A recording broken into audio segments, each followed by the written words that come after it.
પ્રમેય 10.1 શું છે કે વર્તુળની જીવાઓ વર્તુળના કેન્દ્ર આગળ સમાન ખૂણા આંતરે છે, એટલે કે આ બંને જે ખૂણા દેખાય છે તમને એ બંને ખૂણા સમાન છે એવું સાબિત કરવાનું છે. તો આપણે શું કર્યું કે બે જીવાઓ લઈ લીધી એ બી અને સી ડી જે બંને સમાન છે, કેમ કે આપણને આપેલું છે કે સમાન જીવાઓ એટલે એ બી = સી ડી આપણે લઈ લીધી સમાન જીવાઓ. સાબિત શું કરીશું કે આ ખૂણા સમાન છે એટલે કે ખૂણો એ ઓ બી = ખૂણો સી ઓ ડી. બે ખૂણા સમાન સાબિત કરવાના છે. એકદમ સિમ્પલ છે. બે ત્રિકોણ લઈ લેજો. લઈ લીધા બે ત્રિકોણ. એની અંદર એ બી = સી ડી એ આપેલું જ છે આપણને પક્ષમાં કે જીવાઓ સમાન છે. પછી ઓ એ = ઓ સી એક જ વર્તુળની ત્રિજ્યાઓ છે જો ઓ એ અને ઓ સી. સિમિલરલી ઓબી અને ઓડી એ પણ જો એક જ વર્તુળની ત્રિજ્યાઓ છે. તો શું થશે જો બે ત્રિકોણ એકરૂપ થઈ જશે બા મુજબ. બે ત્રિકોણ એકરૂપ થઈ ગયા તો બાય સિમ્પ્લિસિટી ખૂણો એઓબી = ખૂણો સીઓડી. ક્લિયર? ખૂણો એઓબી = ખૂણો સીઓડી જે આપણે સાબિત કરવાનું હતું. થઈ ગયું પ્રમેય પૂર્ણ.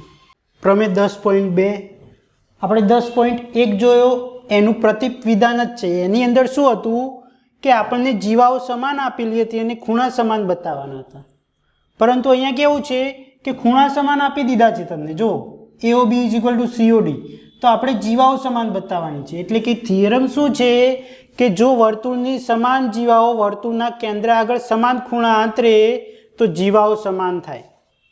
એટલે કે એ બી = સી ડી એવું આપણે સાબિત કરવું પડે. જો અહીંયા તો આપણે એ બંને ત્રિકોણ લીધા છે. જો જે ત્રિકોણ ત્યાં હતા એ જ લીધા છે. અહીંયા ક્યાં છે? આ રહ્યા. કયા? એ ઓ બી અને સી ઓ ડી. બરાબર. ફક્ત એક જ મેં અહીંયા બદલ્યું છે. જો પદ પક્ષ તો હતું જ, ફક્ત અહીંયા બાજુ હતી એની જગ્યાએ મેં લઈ લીધા છે ખૂણા. કયા લીધા છે? જો આ બંને, કેમ કે ખૂણા સમાન આપેલા છે. એઓ બી = સીઓડી તો કઈ શરત થઈ ગઈ? બા ખૂ બા મુજબ. જો અહીંયા ત્રિજ્યાઓ તો હતી જ, એક જ વર્તુળની બધી ત્રિજ્યાઓ સમાન થાય એટલે કે કઈ શરત લાગુ પડી? બા ખૂ બાથી બે ત્રિકોણ એકરૂપ થઈ ગયા. જો બે ત્રિકોણ એકરૂપ થઈ ગયા તો એને અનુરૂપ અંગો સમાન એટલે કે એ બી = સી ડી જે આપણે સાબિત કરવાનું કે બંને જીવાઓ સમાન છે. તો આ પ્રમેય અહીંયા પૂર્ણ. પ્રમેય 10.3 શું કહે છે કે વર્તુળના કેન્દ્રમાંથી વર્તુળની જીવા પર દોરેલો લંબ એને દુભાગે છે. શું છે કે વર્તુળના કેન્દ્રમાંથી વર્તુળની જીવા પર દોરેલો લંબ વર્તુળને દુભાગે છે એવો પ્રમેય છે. એટલે કે પક્ષ શું લખીશું કે ઓ કેન્દ્રિત વર્તુળની જીવા એબી પર દોરેલ લંબ રેખાખંડ OM છે. જો અહીંયા એબી પર દોરેલ લંબ રેખાખંડ OM છે. કયો છે? OM. સાબિત શું કરીશું કે OM AB ને દુભાગે છે. OM AB ને દુભાગે છે એટલે કે MA = MB એટલે કે જેટલો MA છે એટલો જ MB છે એવું આપણે સાબિત કરવું પડશે. તો શું કરીએ કે બે ત્રિકોણ લઈ લઈએ આપણે. કયા બે? OMA અને OMB. દેખો લઈ લીધા બે ત્રિકોણ. ક્લિયર? એની અંદર OM = OM કેમ? સામાન્ય બાજુ છે જો આ રહી. બરાબર. પછી OA = OB. OB કેમ? એક જ વર્તુળની ત્રિજ્યાઓ. પછી OMA = OMB કેમ? લંબ છે તો કાટખૂણા બનાવે બંને બાજુ, તો આ બંને કાટખૂણા થશે એટલે કે OMA = OMB કાટખૂણા. તો બંને ત્રિકોણ એકરૂપ થઈ ગયા. કઈ શરત? કાકબા મુજબ. જો કાકબા મુજબ બે ત્રિકોણ એકરૂપ હોય તો આપણે કહી શકીએ કે એના અનુરૂપ અંગો સમાન હશે એટલે કે MA = MB બાય CPCT જો બે સમાન છે એનો મતલબ શું કે OA એ AB ને દુભાગે છે MA is equal to MB એનો મતલબ શું કે OM એ AB ને દુભાગે છે તો આ પ્રમેય અહીંયા પૂર્ણ પ્રમેય 10.4 શું છે પ્રમેય 10.4 કે વર્તુળના કેન્દ્રમાંથી પસાર થતી રેખા AB ને દુભાગે છે તો એવું સાબિત કરવાનું છે કે જે રેખા છે એ જીવાને લંબ છે એટલે કે કેન્દ્રમાંથી જે પસાર થતી રેખા છે એ જીવાને લંબ છે એટલે કે OM લંબ AB એવું સાબિત કરવાનું છે કેવું સાબિત કરવાનું છે OM લંબ AB એટલે કે આપણે એવું બતાવી દઈએ કે કોઈ એક ખૂણો કાટખૂણો છે OMA અને OMB કાટખૂણો છે એવું બતાવી દઈએ ચાલે બરાબર આ બંનેમાંથી કોઈ એક ખૂણો કાટખૂણો અથવા તો બંને કાટખૂણા છે એવું બતાવી દો તો કામ થઈ જાય તો ચાલો પગ શું લખીશું કે O કેન્દ્રિત વર્તુળની જીવા AB છે OM એ AB ને દુભાગે છે OM એ AB ને દુભાગે એવું આપેલું છે જુઓ દુભાગે છે અને દુભાગે એટલે શું કરે MA ઇઝ ઇક્વલ ટુ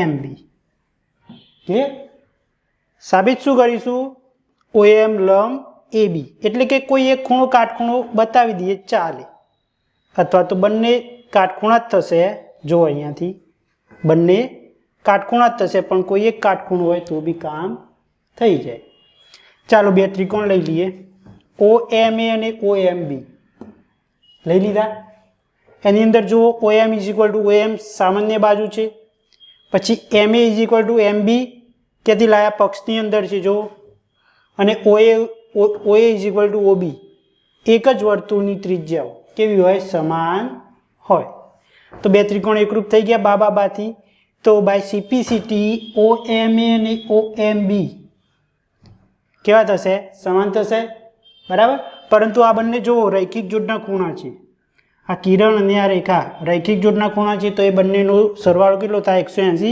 પરંતુ બંને ખૂણા સમાન છે જો OMA બરાબર OMB તો OMB ની જગ્યાએ મેં લઈ લીધો OMA એટલે કે OMA પ્લસ OMA 2MA તો OMA કેટલો થઈ ગયો 90 જો OMA 90 છે તો OMB કેટલો થશે 90 થશે જો તમારે અહીંયા લખવું હોય તો લખી દેજો કે OMA ઇઝ ઇક્વલ ટુ ખૂણો OMB ઇઝ ઇક્વલ ટુ 90 કેમ કે બંને ખૂણા સમાન છે તો બંને કેટલાના થાય 90 ધેરફોર શું કહી શકીએ OM લંબ AB થઈ ગયું OM લંબ AB જે આપણે સાબિત કરવાનું પ્રમેય 10.5 શું કહે છે પ્રમેય 10.5 કે ત્રણ અસમરેખ બિંદુઓમાંથી એક અને માત્ર એક જ વર્તુળ પસાર હું ત્રણ અસમરેખ બિંદુઓ લઈ લઉં છું જો એક બિંદુ અહીંયા લઈ લઉં છું A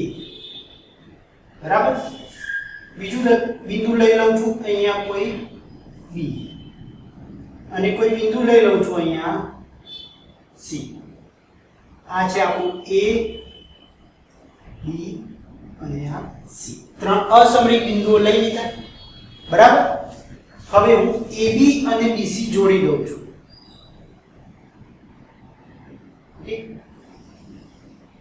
AB અને BC જોડી દીધા ક્લિયર હવે જો AB નો લંબ દ્વિભાજક દોરું છું અને BC નો બી લંબ દ્વિભાજક દોરું છું તો BC નો લંબ દ્વિભાજક લઈશ તો કંઈક આવો આવશે કે કેવી રીતે ડ્રો કરતા આપણે લંબ દ્વિભાજક કે અડધા કરતા વધારે અંતર લેવાનું એક ચાપ અહીંયા મારતા અને એક ચાપ અહીંયા મારતા સિમિલરલી અહીંયા નીચે મારતા બરાબર અને એમાંથી પસાર થતી એક લાઈન લેતા અથવા તો હું પ્રોટેક્ટ નથી લેતો સીધી લાઈન લઈ લઉં છું ઓકે બરાબર હવે આ ચાપ આપણે હમણાં જરૂર નથી તો હું કાઢી નાખું છું ક્લિયર સિમિલરલી અહીં આનો લંબ દ્વિભાજક ડ્રો કરું છું જે અહીંયા છેદશે તો આપણને એક બિંદુ મળશે અને બિંદુને નામ આપી દઉં છું શું કર્યું મેં AB અને BC ના લંબ દ્વિભાજક લીધા અને ક્યાં છેદે છે બિંદુ O ની અંદર જો મેં એટલું તો અહીંયા લખી દીધું છે કે એ બી સી અસમરેખ બિંદુઓ લીધા આપણે, સાથે શું કે એ બી અને સી માંથી એક અને માત્ર એક જ વર્તુળ પસાર થાય એવું આપણે સાબિત કરવાનું છે. ક્લિયર? તો જો અહીંયા શું કીધું મેં કે પહેલા AB નો લંબ દ્વિભાજક PQ દોર્યો છે, તો નામ આપી દઉં છું. અહીંયા કોઈ બિંદુ P અને આ Q. સિમિલરલી આ લંબ દ્વિભાજક આપણે લીધો છે RS, તો અહીંયા નામ આપી દઉં છું R અને S. ઓકે, લંબ દ્વિભાજક જ્યાં છે ત્યાં બિંદુ નામ O આપેલું છે, જો અહીંયા. ક્લિયર? હવે આપણે આગળ ભણીને આવ્યા. શું ભણીને આવ્યા? કે જો કોઈ રેખાખંડ હોય અને એનું લંબ દ્વિભાજક ડ્રો કરવામાં આવે, જો શું કીધું મેં કે કોઈ રેખાખંડ હોય અને કોઈ એનો લંબ દ્વિભાજક લઈએ તો એ રેખાખંડના અંત્ય બિંદુઓથી સમાન અંતરે હોય છે. એટલે કે આ રેખાખંડ અને આ રેખાખંડ સમાન હોય છે. આવું આપણે ભણીને આવ્યા. શું કીધું તું? ફરી કહું છું કે રેખાખંડ પર દોરેલો લંબ દ્વિભાજક તેના અંત્ય બિંદુઓથી સમાન અંતરે હોય છે. ક્લિયર? તો અહીંયા જો હું લંબ દ્વિભાજક ડ્રો કરવું હોય મારે, તો હું આ રીતે કરી શકું.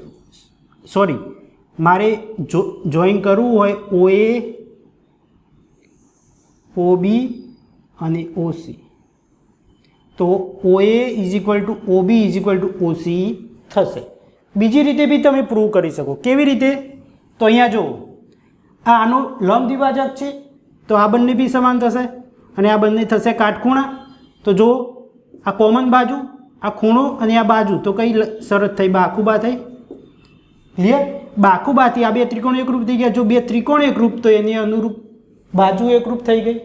તો તમે એ રીતે બી અહીંયા કહી શકો કે OA = OB. સિમિલરલી આ ત્રિકોણ માટે લઈ લેવાય તો OB = OC. જો OA = OB = OC. પરંતુ મેં કોનો ઉપયોગ કર્યો છે એ જુઓ કે લંબ દ્વિભાજક છે. લંબ દ્વિભાજક રેખાખંડના અંત્ય બિંદુઓથી સમાન અંતરે હોય છે. ક્લિયર? મેં એનો ઉપયોગ કર્યો છે. જુઓ, હોવાથી આ બંને સમાન થાય. અને OA કોને સમાન છે? OB ને. તો OB કોને સમાન છે? AC ને. તો ત્રણેય શું થશે? સમાન થશે. ક્લિયર? તો હવે જુઓ, હું શું કરું છું?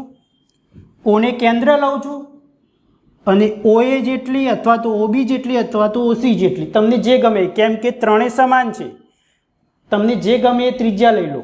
ઓને કેન્દ્ર, OA, OB અથવા OC ત્રણેય સમાન છે, તો જે ગમે એને કેન્દ્ર લઈ લો અને એક વર્તુળ ડ્રો કરી કાઢો. ચાલો, મારે એક્ઝેક્ટ વર્તુળ આવશે નહીં કેમ કે પરિકર છે નહીં. ક્લિયર? વર્તુળ ડ્રો થઈ ગયું. બરાબર. હવે વર્તુળ તો મળી ગયું આપણને, પરંતુ આપણે શું કીધું છે? જો એક અને માત્ર એક જ વર્તુળ થાય, આપણને એવી શું ગેરંટી કે આના સિવાય કોઈ બીજું વર્તુળ પસાર નહીં થશે? એવી શું ગેરંટી કે આના સિવાય બીજું કોઈ વર્તુળ નહીં મળશે જેનું કેન્દ્ર O અને જેની ત્રિજ્યા OB હશે? તો આપણે એ બી સાબિત કરવું પડે. તેના માટે આપણે શું કરીએ કે જે છેદબિંદુ છે એ શું મળે છે આપણને? આ છેદબિંદુ બે રેખાઓથી મળે છે કે બે જે સમાંતર ના હોય એવી રેખાઓથી મળે છે. અને ચેપ્ટર 5માં ભણી ગયા. શું ભણી ગયા? કે બે સમાંતર ના હોય તેવી રેખાઓ માત્ર એક અને માત્ર એક જ બિંદુમાં છેદે. તો જો અહીંયા PQ અને RS સમાંતર નથી એકબીજાને, અને સમાંતર નથી તો કોઈ એક જ બિંદુમાં છેદે. તો ક્યાં છેદે છે? જુઓ, એ આપણને O બિંદુમાં છેદે છે. અને O બિંદુ એ આપણું શું છે? વર્તુળનું કેન્દ્ર છે. જો કે અહીંયા જુઓ કે O એ PQ અને RS નું છેદ બિંદુ હોવાથી અનન્ય છે. કેમ કે બે સમાંતર રેખાઓ નથી. આ જુઓ, અને સમાંતર રેખાઓ ના હોય તો એમનું છેદ બિંદુ એક અને માત્ર એક જ હોય. એ કયું છે? આપણું કેન્દ્ર છે. એટલે કે O કેન્દ્રિત અને OA ત્રિજ્યાવાળું વર્તુળ અનન્ય છે. અનન્ય એટલે એના જેવું કોઈ બીજું વર્તુળ મળે નહીં. આમ A, B અને C માંથી એક અને માત્ર એક જ વર્તુળ પસાર થાય. ક્લિયર? તો આ પ્રમેય અહીંયા પૂર્ણ. પ્રમેય 10.6 શું છે? કે વર્તુળની સમાન જીવાઓ વર્તુળના કેન્દ્રથી સમાન અંતરે આવેલી છે. એટલે કે આ બે જીવાઓ છે જો AB અને CD, તો એ બંને વર્તુળના કેન્દ્રથી સમાન અંતરે આવેલી છે. કેવી આવેલી છે? સમાન અંતરે. એટલે કે આપણે એવું બતાવી દઈએ OM = ON તો આપણું કામ થઈ જાય. બરાબર? કેમ કે જો O થી AB સુધી આ જીવા AB સુધી અંતર કયું છે? OM છે. અને કેન્દ્ર O થી જીવા CD સુધી અંતર કયું છે? ON છે. એટલે કે આ બંને અંતર સમાન થાય એવું આપણે બતાવવાનું છે. બરાબર? જો તો પગ શું લખીશું કે O કેન્દ્રિત વર્તુળની જીવાઓ સમાન છે. O કેન્દ્રિત વર્તુળની જીવાઓ સમાન છે એટલે કે AB = CD આપેલું છે.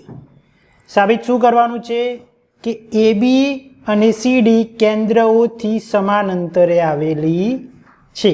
એટલે કે આ જે અંતર છે સમાન છે. OM = ON. સાબિત કરીશું તો એના માટે આપણે એક રચના કરીએ છીએ જો કે OM લંબ AB અને ON લંબ CD એ આપણે રચના કરી જુઓ. બરાબર? જો OM રેખાખંડ AB ને દુભાગે છે અને ON રેખાખંડ CD ને દુભાગે છે. દુભાગે એટલે બે સરખા ભાગ કરે. એટલે કે હું એવું કહી શકું કે આટલો ભાગ આખા રેખાખંડ કરતાં અડધો હશે. એટલે કે BM = ½ AB થશે દુભાગે એટલે. સિમિલરલી CD ની અંદર કેવું થશે? DN = ½ CD થશે. ક્લિયર? પરંતુ અહીંયા પક્ષમાં જુઓ કે બંને જીવાઓ સમાન આપેલી છે AB અને CD, તો હું એનો યુઝ કરું છું અહીંયા AB = CD. તો શું થશે? જુઓ બંને બાજુ હાફ મલ્ટીપ્લાય કરે મેં ગુણી નાખ્યા તો શું થશે? ½ AB = શું છે? જુઓ BM અને ½ CD = DN. તો એ બંને સમાન થઈ ગયા. હવે બે ત્રિકોણ લઈ લઉં છું. જુઓ BMO અને DNO. બે ત્રિકોણ લીધા કયા? BMO અને DNO. એની અંદર BM = DN ક્યાંથી લાવ્યા? તો હમણાં સાબિત કર્યું આપણે. જો પછી OB = OD, OB = OD, એક જ વર્તુળની ત્રિજ્યાઓ. પછી ખૂણો M બરાબર ખૂણો N થશે. ખૂણો M બરાબર ખૂણો N એ શું થશે? આપણા કાટખૂણા. તો કઈ શરત મુજબ થશે? આ સમાન કઈ શરતથી થઈ જશે? જુઓ બાજુ અને ખૂણો છે. જો કઈ બાજુ છે? BM પછી OB એટલે કે બાજુ ખૂણો એટલે કે કાકબાથી થઈ જશે. બરાબર? જો અહીંયા શરત લખી નથી મેં.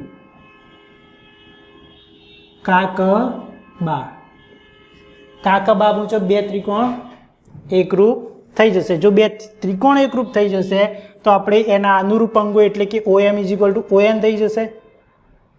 ક્લિયર? OM = ON. તો આપણે એ જ સાબિત કરવાનું. તો જોઈ લો અહીંયા એનો મતલબ શું કે AB અને CD કેન્દ્રોથી સમાન અંતરે છે. AB અને CD કેન્દ્રોથી સમાન અંતરે છે જે આપણે અહીંયા સાબિત કરવાનું હતું. તો આ પ્રમેય અહીંયા